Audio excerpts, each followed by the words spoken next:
కోట్ల రూపాయల్ని ఎన్ని లక్షల మంది మహిళలకు ఒప్పజెప్పి ఈరోజు రాష్ట్రంలో మహిళలు మీరే ఈ రాష్ట్ర ఆర్థిక అభివృద్ధికి పునాదులు కావాలని చెప్పి ఆలోచన చేసి ముందుకు పోతా ఉన్నాం.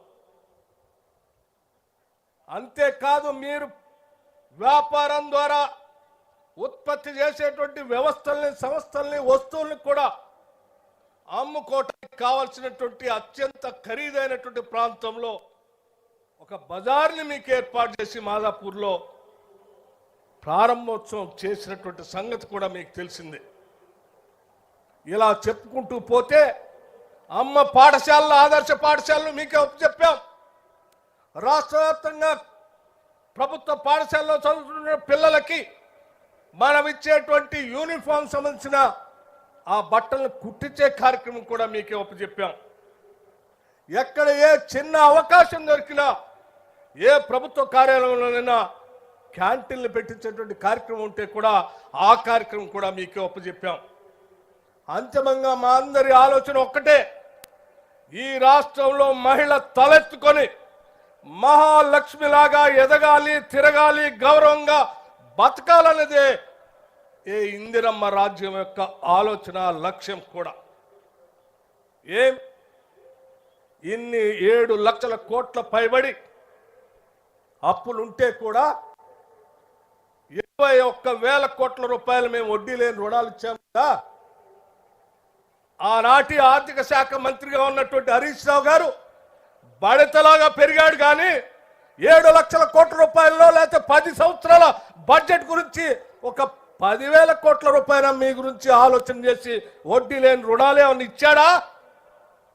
ఏమైంది ఆ రోజు? ఈరోజు మేము చేస్తూ ఉంటే మహిళల కోసం, పేదవాళ్ల కోసం, రైతుల కోసం, నిరుద్యోగ యువతి యువకుల కోసం, అనేక వర్గాలుగా ఉన్నటువంటి ప్రజల కోసం సంపాదించినటువంటి డబ్బుని పోగేసి రూపాయి ప్రజల కోసం ఖర్చు పెడతా ఉంటే ఈరోజు చూస్తూ ఉండలేక అయ్యో రాష్ట్రం బాగుపడిపోతుంది, ఈ ప్రభుత్వం అంతా కూడా సంక్షేమ కార్యక్రమాలు చేస్తూ ఉంది, వీళ్ళన్నీ చేస్తే సమాజం మేల్కొని బాగుపడితే మా దగ్గర గులాంగిరి చేసేటువంటి వాళ్ళు ఎవరు మిగలరు కదా. అలా చేసే ఇందిరమ్మ రాజ్యం పైన ఏదో రకంగా బురద జల్లి ప్రజలకు ఏమి జరగకుండా చేస్తే బాగే అనేటువంటి ఒక కుట్రతో ఈరోజు అవాకులు చెవాకులు పేల్తా ఉన్నారు. లెక్కలతో సహా చెప్తాం, మేము కడుగుతాం, మీరు చేసింది ఏంటో కూడా. ఈరోజు ప్రతి పైసని లెక్కగట్టి ప్రజల కోసం ఖర్చు పెడతా ఉన్నాం మేము. ముఖ్యమంత్రి గారు, మా మంత్రి మండలి ప్రతి పైసా ఈరోజు సంక్షేమం కోసం ఖర్చు పెట్టాలని చెప్పి పేద మధ్యతరగతి కుటుంబాలకు సంబంధించిన పేద పిల్లలు చదువుకోవటం కోసం ఒక్కటేసారి 58 ఇంటిగ్రేటెడ్ రెసిడెన్షియల్ స్కూల్స్ ని ఒక కలంపోటుతో ఈరోజే జీవో ఇష్యూ చేశారు ఈ ముఖ్యమంత్రి గారు.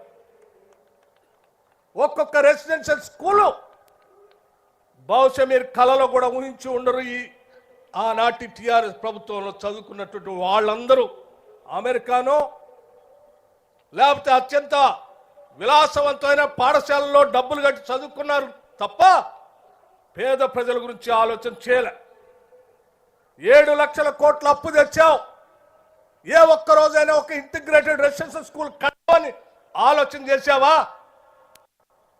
10 సంవత్సరాలు ఈ రాష్ట్ర రాబడి గురించి, పేద పిల్లలు చదువుకునేటువంటి కళాశాల గురించి, పాఠశాల నిర్మాణం గురించి ఆలోచన చేశావా? ఈరోజు చాకలి ఐలమ్మ గారి పేరు మీద, ఈ తెలంగాణ వీర వనిత పేరు మీద దాన్ని పెద్ద ఎత్తున అభివృద్ధి చేయాలని చెప్పి ఆనాడు ముఖ్యమంత్రి గారు ఆ మహిళా యూనివర్సిటీకి వీర వనిత చాకలి ఐలమ్మ అని నామకరణం చేయటమే కాకుండా ఆ కళాశాలలో పేద బడుగు బలహీన వర్గాలకు సంబంధించినటువంటి పిల్లలు చదువుకుంటారు, దానికోసం ఎంత ఖర్చు అయినా పర్వాలేదు 500 కోట్ల రూపాయలకైనా ఖర్చు పెడదామని చెప్పి వారు ప్రత్యేకంగా విజిట్ చేసి మరీ నాకు చెప్పి డబ్బులు రిలీజ్ చేయాలని చెప్పి ప్రత్యేకంగా రిలీజ్ చేపిస్తున్నటువంటి పరిస్థితి ఈరోజు నేను చాలా సంతోషిస్తా ఉన్నాను. మహిళా దినోత్సవ సందర్భంగా మహిళల కోసం ఈ రాష్ట్ర ప్రభుత్వం ముఖ్యమంత్రి మహిళలకు అభ్యున్నతి కోసం ఇంత పెద్ద ఎత్తున ఆలోచన చేస్తున్నటువంటి ప్రభుత్వంలో పనిచేస్తున్నందుకు కూడా మీలాగా గాలి కబుర్లు చెప్పట్లేదు.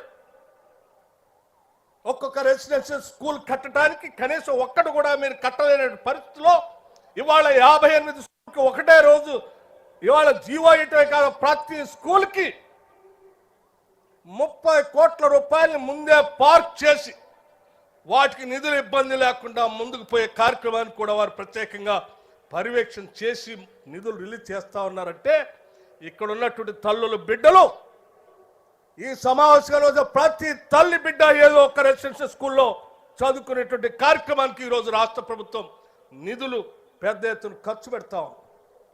ఇది రాష్ట్ర ప్రభుత్వం యొక్క ఆలోచన.